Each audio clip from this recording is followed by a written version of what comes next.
അസ്സലാമു അലൈക്കും വറഹ്മത്തുള്ളാഹി. പ്രിയമുള്ളവരെ, നമ്മുടെ ബഹുമാനപ്പെട്ട കാന്തപുരം എ.പി. ഉസ്താദ് അദ്ദേഹം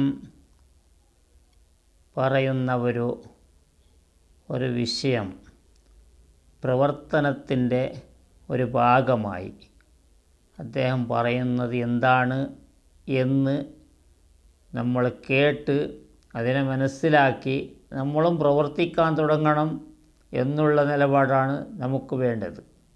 ഇൻഷാ അല്ലാഹ് കേൾക്കുക.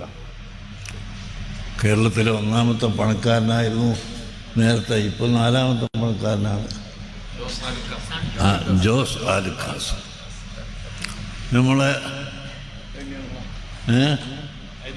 അതെ, അദ്ദേഹം തന്നെ. അദ്ദേഹത്തിന് എന്നെ വീട്ടിൽ ക്ഷണിച്ചു കൊണ്ടുപോയി. അദ്ദേഹത്തിൻ്റെ വീട്ടിൽ കൊണ്ടുപോയി ഞാനും അബ്ദുൽഹക്കീമും മറ്റുള്ള പ്രവർത്തകരെല്ലാം, ഡോക്ടർ അബ്ദുസലാം എല്ലാം അവിടെ ചെന്നിട്ട് പറയുന്നത്, എൻ്റെ അടുത്ത് 100 ഏക്കർ സ്ഥലമുണ്ട്, നിങ്ങൾക്ക് സൗകര്യം പോലെ സ്ഥാപനങ്ങൾ ഉണ്ടാക്കാം, നമ്മളൊരു ജോയിൻറ്റ് വെഞ്ചറായിട്ട് മുന്നോട്ട് പോകാമെന്ന് അദ്ദേഹം പറയുക.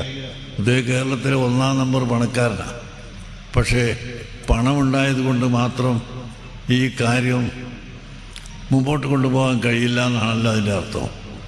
പണവും വേണം, പണക്കാരും വേണം, ബുദ്ധിമാന്മാർ വേണം, ഉദ്യോഗസ്ഥന്മാർ വേണം, ചിന്തകന്മാർ വേണം.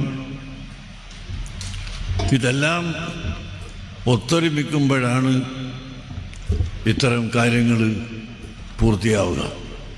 അതുകൊണ്ട് ഞാൻ മഗ്‌രിബ് നമസ്കാരത്തിനടുത്തതുകൊണ്ട് നീട്ടിപ്പറയുന്നില്ല. നാട്ടുകാരായ നിങ്ങളുടെ എല്ലാവരുടെയും സഹായവും സഹകരണവും പ്രാർത്ഥനയും ഉണ്ടെങ്കിൽ നമുക്ക് ഇന്ന് ആരംഭിക്കുന്ന ഹിൽ സിറ്റി ഇനിയും വലുതാക്കാനും ഇപ്പോഴുള്ള തലത്തേക്കാൾ കൂടുതൽ തലം വാങ്ങാനും നാം മുന്നോട്ട് നീങ്ങണം, പ്രവർത്തിക്കണം. ഈ സംഗതികളെല്ലാം തുടങ്ങുമ്പോൾ വളരെയധികം പ്രയാസങ്ങളുണ്ടാവും. അതെല്ലാം നാം സഹിക്കണം. മർക്കസ് തഖാഫത്തുന്നയിൽ ഞങ്ങൾ ഒരു ഹോം കെയർ പദ്ധതി നടത്തുന്നുണ്ട്. 12,000 കുട്ടികൾ ആ ഹോം കെയറിൻ്റെ കീഴിലുണ്ട്. ഇപ്പോൾ ഇന്നലെ ലഡാക്കിൽ നിന്ന് മരണപ്പെട്ട ഒരു ജവാൻ, അദ്ദേഹത്തിൻ്റെ വീട്ടിൽ ഞാൻ പരപ്പനങ്ങാടിയിൽ പോയപ്പോൾ അവിടെ 3 കുട്ടികളുണ്ട്. ചെറിയ കുട്ടികളാണ്. ആ കുട്ടികളെ വളർത്താൻ ആ ജവാന്റെ കുടുംബത്തിൽ കഴിവുള്ളവർ ആരുമില്ല. ഞാൻ പറഞ്ഞു, ആ 3 കുട്ടികളെ ഞാൻ ഏറ്റെടുത്തു എന്ന്. അങ്ങനെ 3 കുട്ടികളെ നമ്മൾ ഹോം കെയർ പദ്ധതിയിൽ ഉൾപ്പെടുത്തി. അങ്ങനെ ബഹുമാനമുള്ളവരെ, ഇവിടെ ബഹുമാനപ്പെട്ട കാന്തപുരം എ.പി. ഉസ്താദ് അദ്ദേഹത്തിൻ്റെ നേതൃത്വത്തിൽ ഇത്രയാണ് പ്രവർത്തിച്ചത്. അതുപോലെയുള്ള പ്രവർത്തനങ്ങൾ കണ്ട്, പ്രവർത്തനങ്ങൾ നമുക്ക് സാക്ഷിയാണല്ലോ. പ്രവർത്തനങ്ങൾ വെറുതെ പറയുകയല്ല, എല്ലാം സാക്ഷിയാണ്. A to Z അദ്ദേഹത്തിൻ്റെ പ്രവർത്തനം സാക്ഷിയാണ്. അതുകൊണ്ടാണ് അദ്ദേഹത്തിന് സഹായിക്കാനും സഹകരിക്കാനും ഒരുപാട് ആൾക്കാർ എത്തുന്നത്. അതാണ് ബഹുമാനപ്പെട്ട ഉസ്താദ് പറഞ്ഞത്.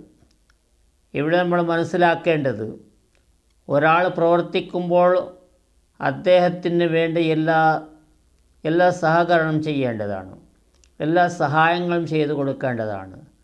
ഇത് ഇവിടെ നടക്കുന്നത് അതല്ല. ആരാണെങ്കിലും ഒരാൾ പ്രവർത്തിക്കുന്നെങ്കിൽ അതാണ് അസൂയ വരുത്തി വെച്ച് ആ പ്രവർത്തനത്തെ തള്ളി പറയുകയും ആ പ്രവർത്തനം ഇല്ലാണ്ടാക്കാൻ ശ്രമിക്കുകയും ചെയ്യുന്ന ജനങ്ങളും ഉണ്ട്. കൂടാതെ ഒരുപാട് ആൾക്കാർ സഹായിക്കാൻ ഇങ്ങോട്ട് വരുന്നവർ, നമുക്ക് പ്രവർത്തിക്കാൻ സമയമില്ല എന്ന് പറഞ്ഞ് നമ്മളെ കയ്യിൽ എന്താണുള്ളത് അത് കൊടുക്കണമെന്നുള്ള മനസ്സ്, അതാണ് നമ്മൾ കാണിക്കേണ്ടത്.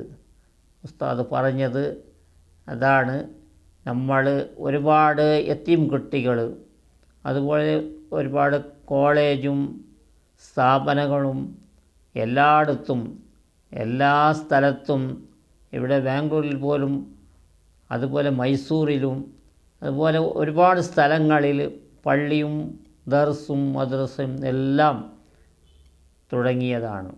അപ്പോൾ പ്രവർത്തനം കണ്ട് നമ്മൾ അസൂയപ്പെടരുത്, നമ്മളും പ്രവർത്തിക്കാൻ ശ്രമിക്കണം എല്ലാവരും. ഇപ്പോൾ ബഹുമാനപ്പെട്ട കാന്തപുരം എ പി ഉസ്താദിൻ്റെ ശിഷ്യന്മാർ എല്ലാവരും പ്രവർത്തിക്കുന്നില്ല എന്നാണ്. അവർ വെറുതെ ഇരുന്ന് ഓൺലൈനിൽ എന്തെങ്കിലും ചെയ്യുക, പാട്ട് പാടി നടക്കുക, അതല്ല. ഉസ്താദിൻ്റെ മാതൃക നിങ്ങളെല്ലാവരും ചെയ്യേണ്ടതാണ്. ഉസ്താദിൻ്റെ ശിഷ്യന്മാരെന്നല്ല, എല്ലാ സർവ്വജനങ്ങളും എല്ലാവരും. ഞാൻ കഴിഞ്ഞ വീഡിയോയിൽ പറഞ്ഞതാണ്, നമുക്ക് പ്രവർത്തിക്കാൻ ഒരു മേഖലയില്ലെങ്കിലും ഓരോ പള്ളിക്ക് ഓരോ കോടി രൂപൻ്റെ സ്വത്തുണ്ടാക്കണം. അതിൻ്റെ വരുമാനത്തിൽ അവിടുത്തെ ശമ്പളം കൊടുക്കണം. അതിൻ്റെ വരുമാനത്തിലാണ് അവിടുത്തെ ശമ്പളവും കറണ്ട് ബില്ലും എല്ലാം, അവിടെ എല്ലാ ചിലവുകളും പോകേണ്ടത്. എല്ലാ സമയത്തും പിരിച്ച് മതിയായില്ല. ഇത്ര വർഷം പിരിച്ചില്ല നമ്മൾ. ഇത്ര വർഷം പിരിച്ചതിന് എന്താണ് കിട്ടിയത്? കൂലി കിട്ടി. ഒരുപാട് ആൾക്കാർ ഒന്തിക മാസപ്പടി കൊടുക്കാൻ കഴിയാത്ത, പള്ളിയിലേക്ക് പോലും വരാൻ മടിക്കുന്ന അവസ്ഥ പോലും ഓരോ സ്ഥലത്ത് ഉള്ളത് കൊണ്ടാണ്, അത് അറിയുന്നത് കൊണ്ടാണ് ഞാനതിനെ പറയുന്നത്. ഓരോ പള്ളികൾക്കും നമ്മൾ 1 കോടി രൂപ അതല്ലെങ്കിൽ 2 കോടി രൂപയുടെ സ്വത്തുണ്ടാക്കി, ആസ്തി ഉണ്ടാക്കി, മുതലുണ്ടാക്കി, ബിൽഡിങ്ങോ വാടക വരുന്ന രീതിയിലുള്ള വീടുകളോ കോംപ്ലക്സുകളോ പണിഞ്ഞ് നമ്മൾ ഓരോ പള്ളിക്ക് ആസ്തി ഉണ്ടാക്കണം, മുതലുണ്ടാക്കണം. നമ്മൾ ആരെയും ഭയക്കേണ്ടതില്ല.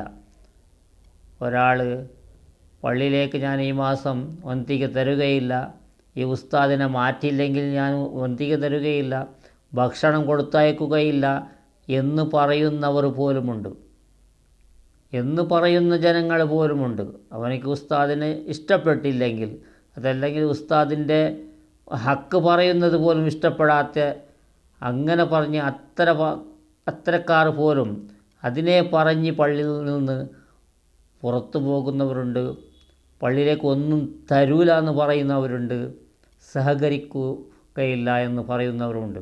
അതിനു വേണ്ടി അതൊരു ഓരോ പള്ളികളും, ഓരോ പള്ളി മദ്രസ, അവിടുത്തെ ഉസ്താദ്, അവിടുത്തെ ചിലവ് എന്താണുള്ളത്, അതെല്ലാം കഴിയുന്ന രീതിയിലുള്ള ഒരു വരുമാന മാർഗം ഉണ്ടാക്കണമെന്നാണ് ഞാൻ പറയുന്നത്. അത് അവിടുത്തെ മഹല്ല് കമ്മിറ്റി കൂടി അവിടുത്തെ ഉസ്താദുമാർ പ്രവർത്തിക്കേണ്ടതാണ്. ഇപ്പോൾ ഗൂഗിൾ പേ, ഫോൺ പേ കാലമല്ലേ, അതിൻ്റെ രീതി വേണം ഞാൻ അടുത്ത പ്രാവശ്യം പറയാം. നിങ്ങൾക്ക് ഇഷ്ടമുണ്ടെങ്കിൽ ചെയ്യാം, ചെയ്താൽ കൂലിയാണ്, ചെയ്തില്ലെങ്കിൽ കാലാകാലം ഇങ്ങനെ നമ്മളെ ബാപ്പമാർ കൊടുത്തുകൊണ്ടിരുന്നു പള്ളിയിലേക്ക് മാസപ്പണം. ഇപ്പോൾ നമ്മളും കൊടുക്കും, നമ്മുടെ മക്കളും കൊടുക്കേണ്ടി വരും, അവരുടെ മക്കളും കൊടുക്കേണ്ടി വരും, കൊടുത്തുകൊണ്ടേയിരിക്കണം.